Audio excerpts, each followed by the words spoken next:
that sports brings to our lives. Sports do not build the character, they reveal it. Strength does not come from winning. Your struggles develop your strengths. When you go through hardships and refuse to surrender, that is true strength. It's my great pleasure and privilege to welcome you all to the 9th annual Sports Fest of our school. Sports, as we know, are much more than games. They are a way of life, a celebration of health, fitness, perseverance, discipline, and unity. A true leader is one who knows the way, goes the way, and shows the way.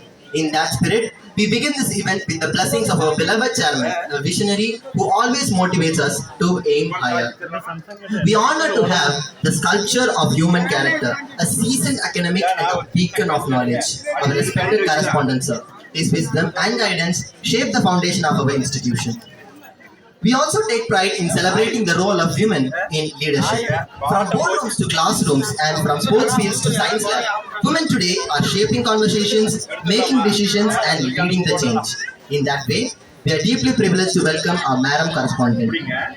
I also feel delighted to welcome Parimala Ma'am, Trustee Aditya Group of Institutions. Welcome ma'am. It is with great enthusiasm that I welcome our esteemed guest of honor, Cherian Hari Nishant sir, who is a well-known cricketer and currently the opening batsman of the DNPL franchise Salem Spartans. His presence here is a matter of pride for all of us. Known for his outstanding contributions and excellence in the field of cricket, he is a source of motivation for aspiring athletes all across the state. We are truly honored to have him with us and we look forward to hearing his words of wisdom and encouragement. Welcome, sir.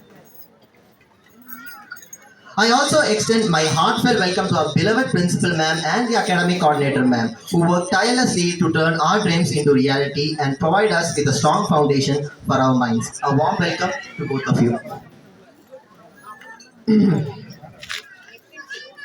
Furthermore, we are honored to welcome the following distinguished member of our institution, our AJS principal ma'am. Thank you for